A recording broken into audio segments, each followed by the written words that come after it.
Signal is a podcast by the Bucks County Beacon. I'm your host and the Beacon's editor-in-chief, Cyril Mychalejko. Twice a month, we'll use this space to shine a light on the right-wing extremist currents streaming through Bucks County and beyond. We'll talk to guests who will help listeners navigate these perilous political waters by providing insight, analysis, and organizing solutions so that we can steer the community toward calmer, saner, progressive routes.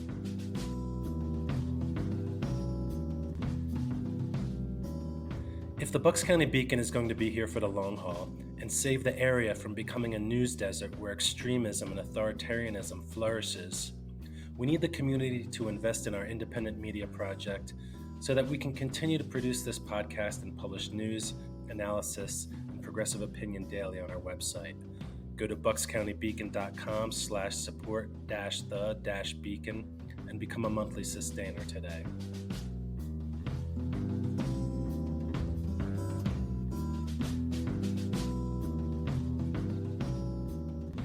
Steve Nolan spent 30 years in the military and 25 years as a mental health professional. He has published in numerous journals, and his poetry was featured on National Public Radio Morning Edition upon his return from Afghanistan in 2007. He is the author of Go Deep, Base Camp, and American Carnage, An Officer's Duty to Warn. He's also a columnist with the Bucks County Beacon, and his work reflects his commitment to social justice. Today I talk with Steve about his book American Carnage, An Officer's Duty to Warn, and why he believes that Donald Trump is mentally unfit to be Commander-in-Chief.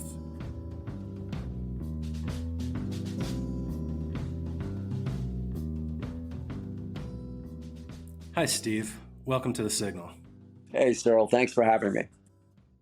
Steve, can you tell listeners a little bit about your 30-year military career, which spans 6 commanders-in-chief, why you joined, some of the places it took you, and then why you decided to pursue a career as a licensed social worker and therapist within the military? Sure. I had a long career, 30 years, and it was a little unorthodox in that it was Air Force, and then I got out to go to graduate school. And then Army, I was in the Army, and then I got out again so that my wife could go to graduate school. And we always wanted a full-time parent for the kids. And then back in for the duration. About 10 years into it, I had decided that I really wanted to be a mental health professional. So 20 of my 30 years was as a mental health officer. In the beginning, I was what's called a line officer. Started out in Electronic Security Command up in Alaska, and that just had to do with spying on the Soviets and them spying on us electronically. I was stationed 3 years in Alaska, 3 years in England, Mississippi, Georgia, Florida, Texas, and then towards the end of my career, a deployment to Afghanistan.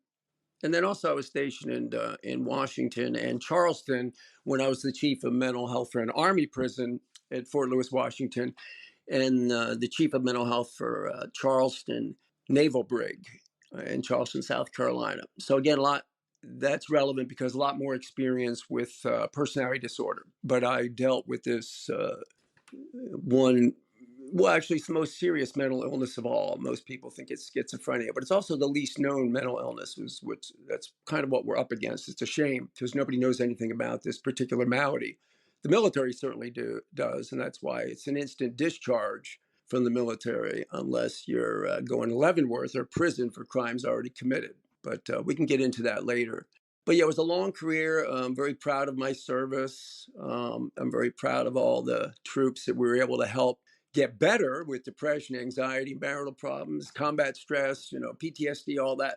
But I'm also very proud of the ones that were not, they had an incurable condition that was extremely pathological, and that we eliminated them and we don't get them all. So you're going to end up with a war atrocity, an Abu Ghraib prison, a My Lai massacre or something. And that's sort of in the realm of what we'll be talking about and what we're witnessing. Just we've never had it get to this high of a level of rank and responsibility.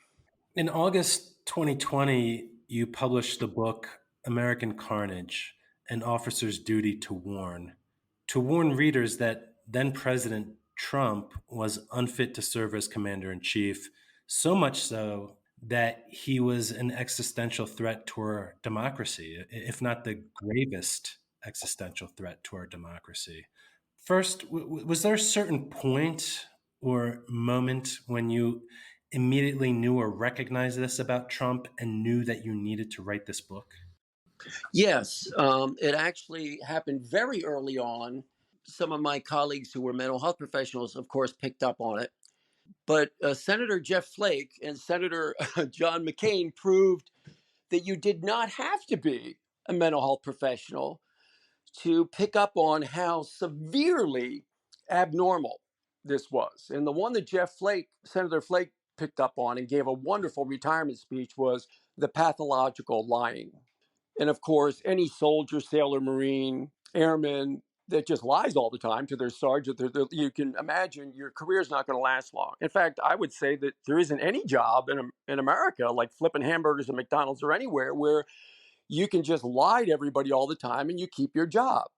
So that would be the simplest way of saying. The way Jeff Flake put it in his retirement speech was to his colleagues was, if you accept what is clearly abnormal as a new normal, then you are complicit. And he was referring to the pathological lying, which with Trump, why it was so clinical instead of just, some people would say all politicians lie, bend the truth, whatever. But what was so clinical about it is that he just lies like breathing. There isn't any speech that he gives on any subject where he doesn't lie. And of course, if you see that in a young man, a young soldier or something, you got a problem.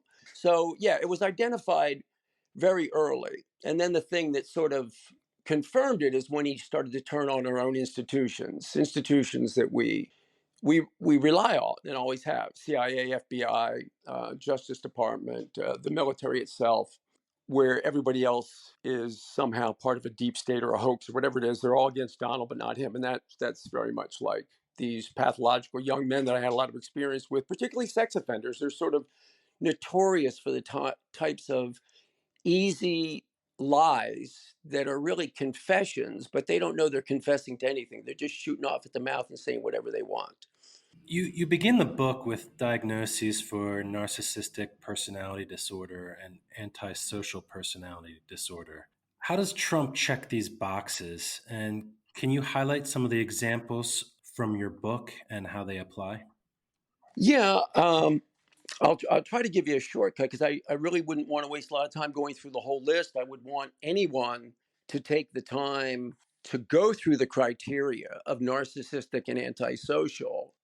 Quickly, they have this grandiose belief that they are special and better than everyone else, and they have a need for admiration, and they have a sense of entitlement. And more importantly, though, as you get through the criteria, you start to get to that they are interpersonally exploitive, that they use others. They either envy others or hate others, but they do things to them. They're arrogant. That's all sort of the narcissistic. The antisocial is the real problem because that's the most serious diagnosis of all. Think of your murderers and rapists and all this.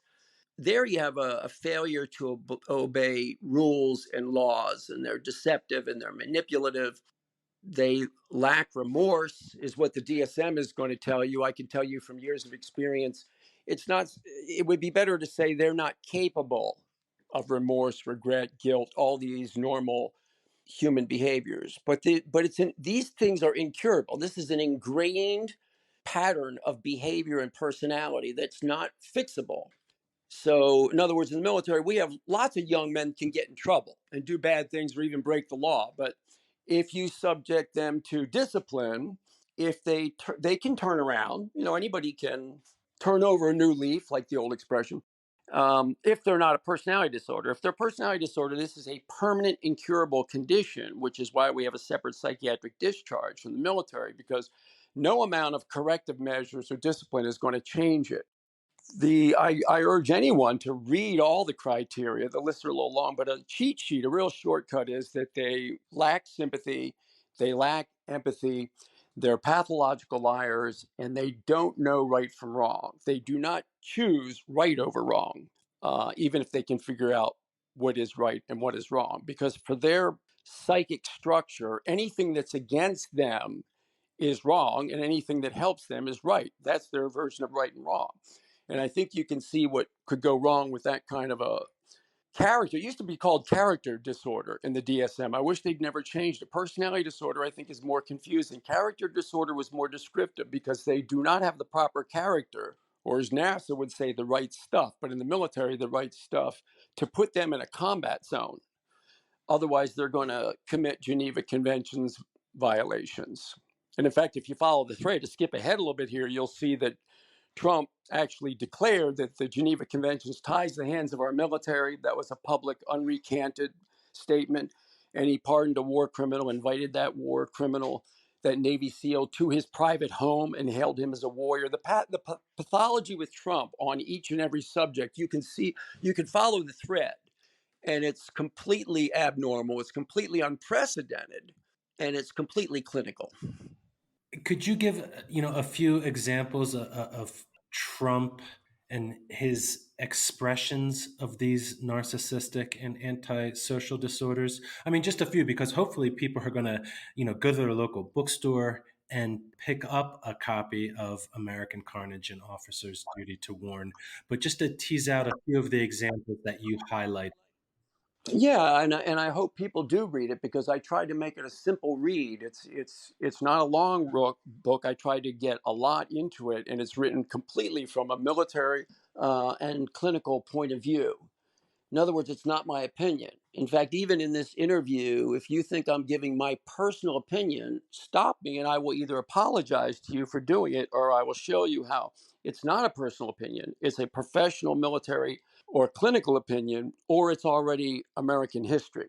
And so maybe I can answer it this way, if you don't mind my bringing my dad into it for a second, because my Sure. father was a career military officer as well. He wasn't a mental health professional, but he, like myself, had 4 years in the Army during World War II, and then he became an Air Force officer for the rest of his life. And I had 4 years in the Army and 26 years in the Air Force. But here's what else we had in common. And he wasn't a mental health professional, so I'll get to that, what's different about my dad and I. But here's what's the same to illustrate what a no-brainer this case is, the case of Donald Trump, is that if my father or myself had any soldier, and I'll just say soldier, but I mean soldier, airman, sailor, or Marine, you have any young member in the military, even if they just had the simple traits of they're rude, they're crude, they're divisive, they're bullying, they're liars, we're going to kick that person out of the military. We want people in the military who have, duty, honor, integrity, and can represent the uniform proudly. And so just on those minor traits, Trump wouldn't have made it. Now we'll go to a more serious level. If we had any young man who told my dad or I that they know more than the generals, that enemy leadership is better than American leadership, that proven U.S. intelligence is a hoax, that sexual assault of women is due to putting men and women together, that we should kill family members of terrorists, that neo-Nazis are fine people, that a free press is the enemy of the people, or that the Geneva Conventions, which you must obey to be in the military, ties the hands of our military, we would have to discharge that young man from the military. Now let's go to a more serious level. If we had any young soldier who raped, Trump just lost a rape case to $5 million. If we had a soldier who stole classified documents, above top secret, mind you, and took them home to his private residence, if we had that soldier was involved in fraudulent activity to rip off other people illegally, like Trump's fraudulent charity, which he paid a $2 million fine, or his fraudulent university that paid a $25 million fine after being elected president, mind you, all these things. Now we're not kicking that young soldier out on a psychiatric discharge. They're going to prison for those crimes. So the reason I'm escalating you these traits is to show you the ridiculousness, the ludicrousness of the situation where we allowed someone to become commander in chief of the military for the first time in American history, who was unfit to hold the lowest rank, private, in the military. Now, what my dad didn't know, because he wasn't a mental health professional, is that all of these traits in the same man, and being unrecanted, and not just unrecanted, bragging about all your illegal behavior or your sexual assaults, whatever it is indicative of these particular two diagnoses, which are the most serious. And this would be a whole separate lecture, because what the public thinks is that schizophrenia is the most severe mental illness. And in a way it is, because the schizophrenic is the most disconnected from reality. They're what's called psychotic. So they have psychotic features of delusions or hallucinations. So it's, if you go to graduate school, they're going to tell you that that's the most serious mental illness. But it's not the most serious mental illness, because poor schizophrenics rarely victimize other people. They're not organized enough to become a drug cartel kingpin or a mafia don or the head of ISIS or Al Qaeda or the head of the United States, as Donald Trump was able to pull off. But the pathology is the most severe because there is no conscience. They do not have a conscience, up to it, including betraying your own country. So it's not just betraying your own wife, like cheating on Melania with a porn star, or it's not just betraying your students at your university and ripping them all off, or betraying all the charitable contributors to your charity. Because it's a diagnosis, this lack of morality also includes betraying your country, which I could do a whole lecture about Helsinki, because that's when I knew for sure, to get back to sort of an earlier question of yours, when did I know for sure, was Helsinki, where Trump chose Putin in public, on camera, to the world over all of our proven U.S. intelligence. It's such an open and shut case, Cyril, that I'm looking at someone who could have never lasted 90 days in the military, never would have made corporal, and we allowed him to take over the entire country and the entire military. And he's completely mentally unfit for command. How was your book received by your friends and colleagues in the military? Did you receive any blowback from it? Did it strain any relationships? Because the military is just a microcosm of the larger society, so it's very diverse on multiple different levels. No, that's the only good news, is that the my colleagues, although you have to remember that by the end of my career, I was no longer a line officer, so most of my colleagues were mental health professionals. So I got nothing but attaboys and pats on the back, and boy, did you nail it! Thanks for writing the book, from my colleagues, and I would say 90% of my friends and family. The MAGA portion of the family, though, either didn't take the time to read it, or lied about reading it, or they truly are, a term that I actually resisted for a long time because I don't like to be melodramatic. They're cult members, and it wouldn't matter how much fact you give them. I don't particularly find the cult term useful, because it's a little bit of sort of like name calling. I like to use a term that I also resisted for a long, long time, because I didn't want to be over the top or melodramatic. It's what I call the Hitler factor. And what I mean by that, as a mental health professional, is that we all like to think, probably you and I like to think this most of our adult life too, is that the German people, I'm nothing like that. If I lived in Germany, I would have stood up for the Jews or the gypsies or the gays or the whatever.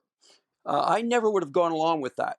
Whereas I can say, as a mental health professional, and I'm sorry I've had to witness it over the last 6 years, it's not that the Germans that we're different. Psychologically, we're too much alike, all these societies. And if the society is down and out or has people with grievances, these hatreds and disgruntlements can be stirred up by the right charismatic leader.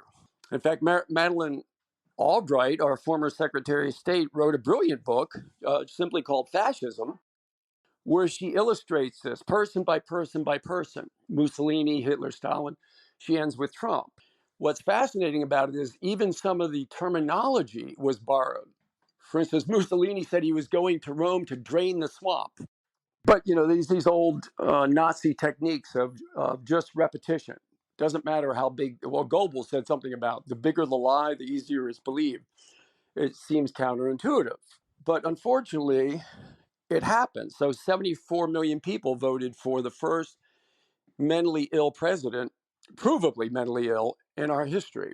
And I mean that literally. I mean that from George Washington to Barack Obama, and you could throw in Joe Biden, is one category and Donald Trump is the other, and that this is completely unprecedented, luckily for us.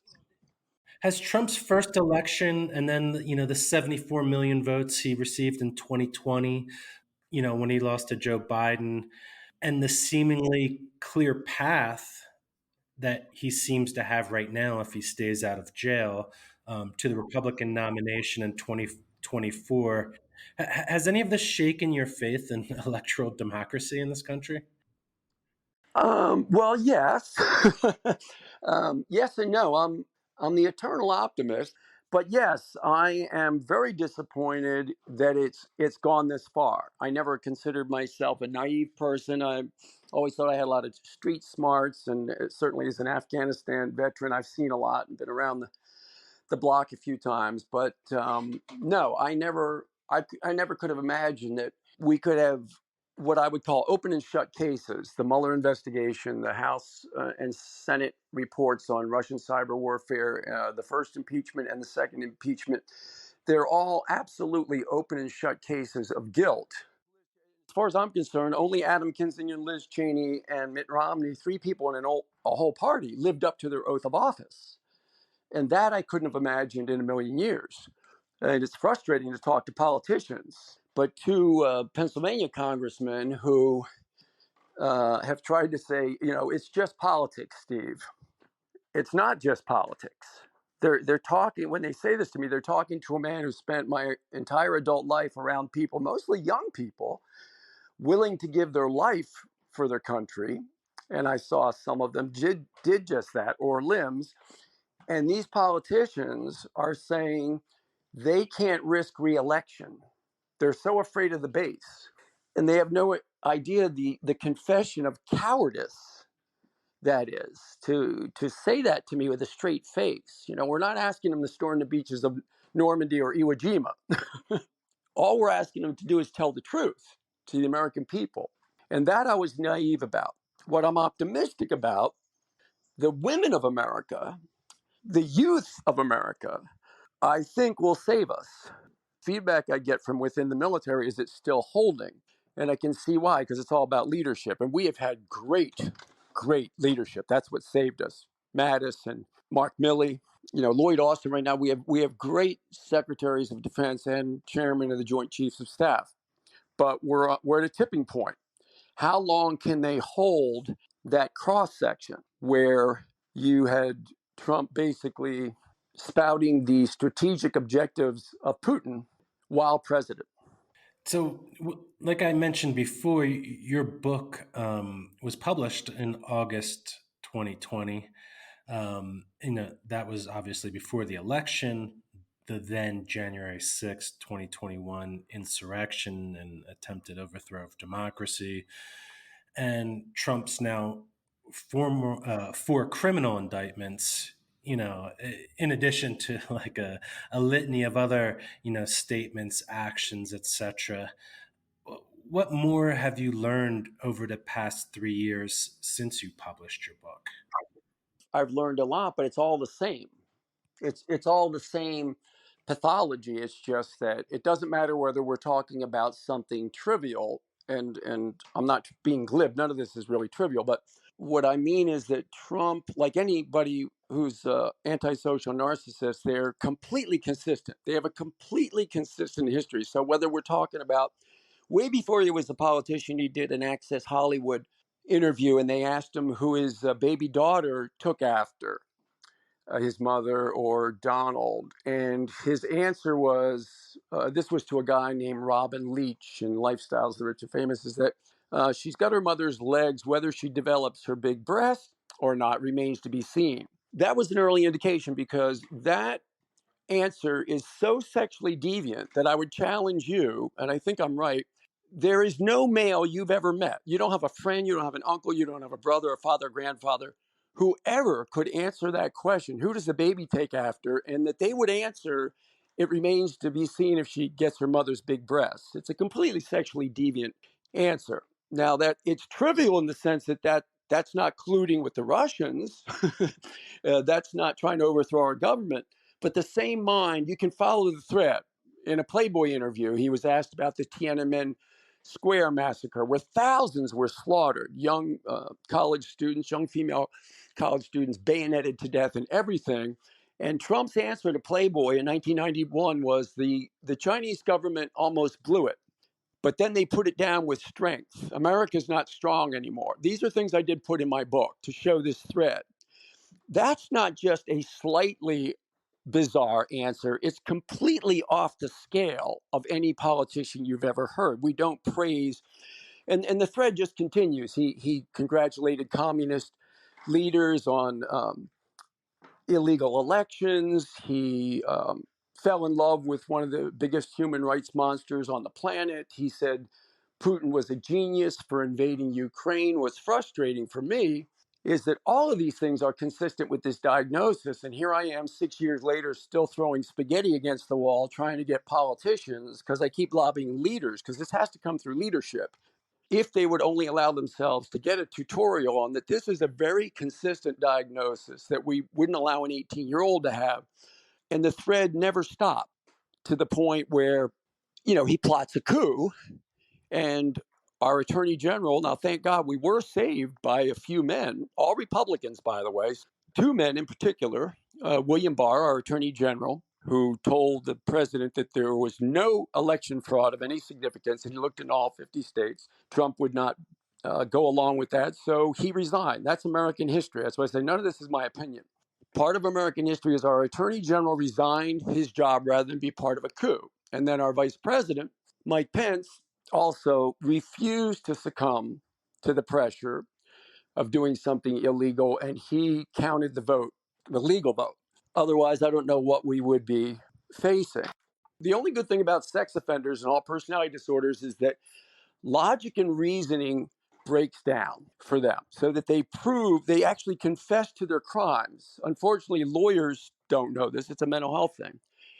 So, for instance, all the Russian stuff is a hoax, but Donald Trump himself signed into law economic sanctions on Russia as punishment for the cyber warfare he says is a hoax and a witch hunt. Joe Biden stole an election, but no one proves that Joe Biden is the legitimate president more than Donald Trump, because Donald Trump got in a helicopter and left the White House and flew to Mar-a-Lago.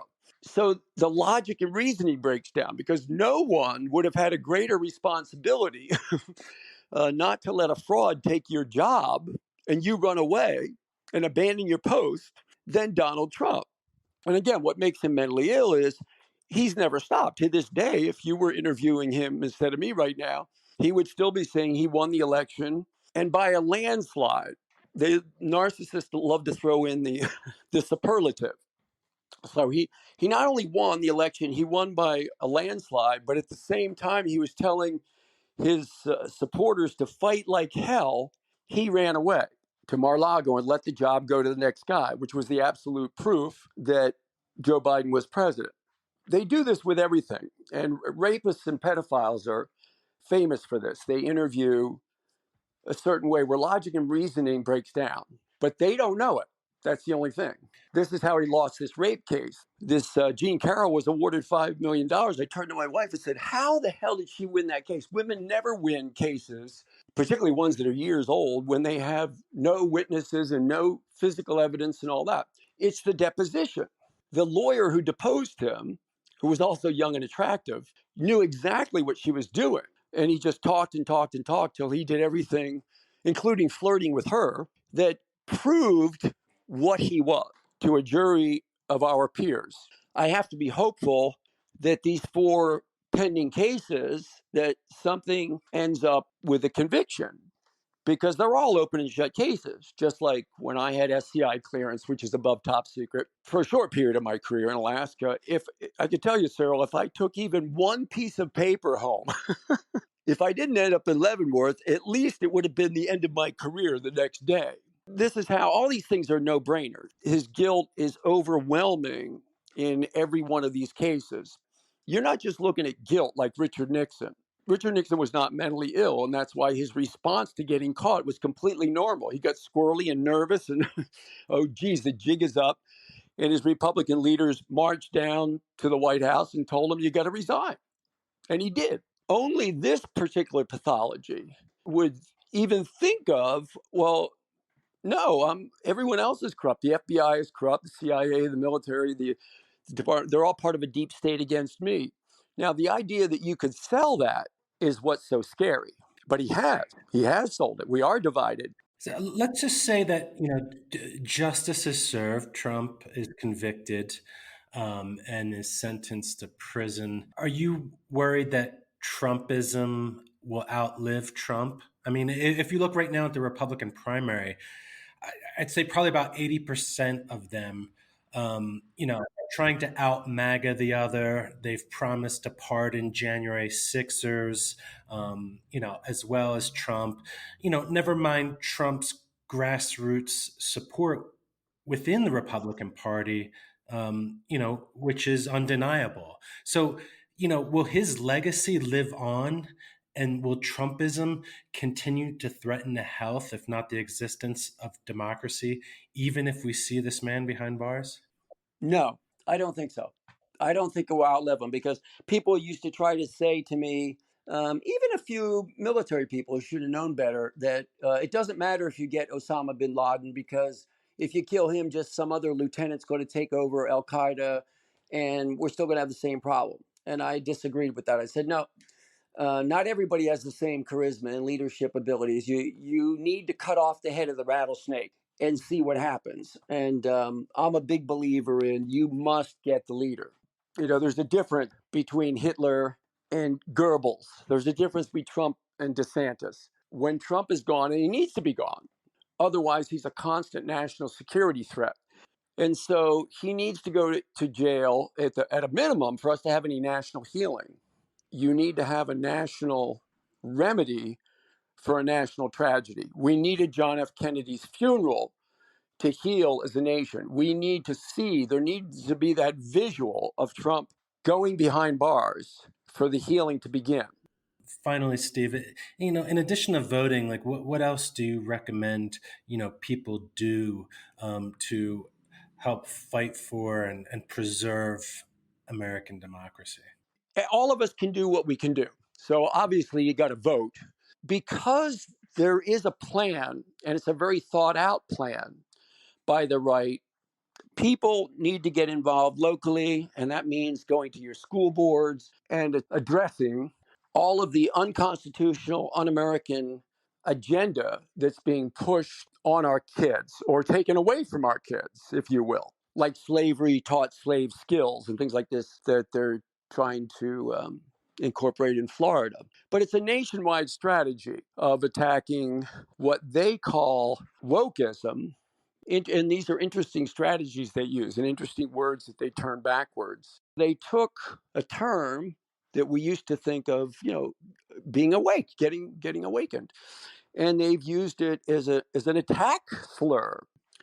And again, I'm very proud of the military because none of this is seeped into the military. And I don't know if you've ever gotten to see General Milley's testimony before Congress when Matt Gaetz tries to take him on about critical race theory. The way he handles it is beautiful. It's American, and it's an example of they have not infiltrated the military yet. But like you said, and I agree with you, it's only a matter of time because the military is a cross section of America. So in Charlottesville, you had neo-Nazis marching, chanting, "Jews will not replace us," with swastikas. You had KKK. You had other white supremacist group. All of those groups are disqualified from military service. You cannot be a white supremacist and be in the U.S. military. And you had the commander in chief, again, for the first time in American history, saying, as commander in chief, that these were very fine people. People disqualified from the military he led were very fine people. Again, it's the diagnosis because the logic and reasoning breaks down. It's completely illogical. Anyway, back to your question. All of us have to find some way to do something. Of course, your vote, for me, it's continuing to try to publicize from a military and mental health point of view. This guy's completely disqualified. But we've got parents that should be concerned about education and what's going on because the same forces that we're talking about are trying to infiltrate every part of society. And I would like to see more Christian leaders stand up because you really can't, if you have even a fundamental understanding of the life of Christ, which has to do with sympathy and empathy and love and compassion and forgiveness and all that, you can't possibly be for someone who is completely immoral and has broken all of these commandments by your own rules. I would like for it to come from clergy rather than someone like me without the religious credentials, although I could do a whole lecture on religiosity, which is a mental health thing, and I have a lot of experience with that, both in and outside of prison work. And why it's relevant is I may have, let's say on a small scale, and this is a true case of mine, where I have an 18-year-old who has to be kicked out of the military because he won't accept any leadership except his Lord and Savior, Jesus Christ. In fact, he won't even salute the American flag. And so, and this is in the realm of character disorder, by the way, although he was more of a harmless flea type. However, it's not harmless when you have a Doug Mastriano run for governor of a state, Pennsylvania, and believes in Christian nationalism, which is completely un-American. And again, it frustrates me that I never hear the military point of view, which would be, Doug, you realize the military has chaplains. We have rabbis, we have Christians, we have ministers, we have priests, we even have imams. And by the way, you can be an atheist and be in the military and have all the rights and privileges of everyone else. And we all agree to protect those rights and privileges and beliefs unto death. So Christian nationalism is completely synonymous with Sharia law, which is, of course, they're against that.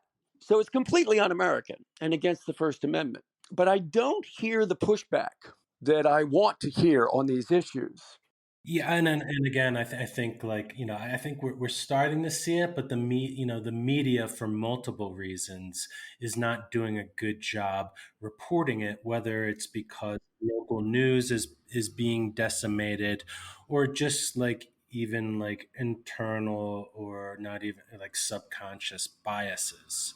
But Steve, But we do have some people, and a lot of people ask me, well, what should I start listening to? And I said, well, listen to everybody. I listen to the opposite side too, because I like to know what I'm talking about and not misquote. But if you have to go outside the United States, if you have to listen to the BBC or Al Jazeera or someplace to get a little bit more of an objective view, then start listening to those things. But we have a national treasure. I don't know if you know Heather Cox Richardson. yes. But we have a historian. And unlike left-wing media, she writes like a historian, which is non-biased. She tries to stick to the facts as much as possible. We're all a little bit human, so every once in a while, she may write a sentence or two that sounds a little leaning in one direction, but she tries to back it up just with facts, figures, and history. And she has a real grasp of what's going on in America right now, but she ties the threads back either to the Revolutionary War or to the Civil War or Jim Crow or whatever. She puts the threads through, like I could put the threads through to show that Trump fits a certain pathology completely. And it doesn't matter what subject. It could be a 1-year-old, it could be a massacre, it could be kids in cages on the border, it could be Syrians, it could be betraying the Kurds, it could be a rape case that he just lost. But it's a completely consistent psychological pattern. Only the subject changes. His responses do not change. They're always the same. And so I've told several of my family members who said, well, I don't know what to do anymore. I don't know who to believe. Fox News or, I think MSNBC is too biased the other way. And they go into all these different arguments. And so I've recommended Heather Cox Richardson. So why don't you look up this woman? She does a really good pulse of the nation on a daily basis. And even if that's all you read, you could stay informed. Well, great. Well, Steve, thanks again so much for coming on. And for listeners, Steve is a frequent columnist with the Bucks County Beacon, so you can look for him on our opinion page. And again, listeners, be sure to go to your local bookstore and order or pick up a copy of American Carnage, An Officer's Duty to Warn. Thanks, Steve. Cyril, keep up the good work and appreciate it. And your dedication is really admirable. Thank you, Steve. We'll talk again soon. Okay, thanks again. This has been The Signal, a podcast by the Bucks County Beacon. I'm Cyril Mychalejko, editor-in-chief and host. For more progressive news, analysis, and opinion from Bucks County and beyond, go to www.buckscountybeacon.com. The Signal is produced by Kevin Mahoney at Raging Chicken Media. Intro-outro music by Maf et Tula, featuring Cartas a Felice, used with permission.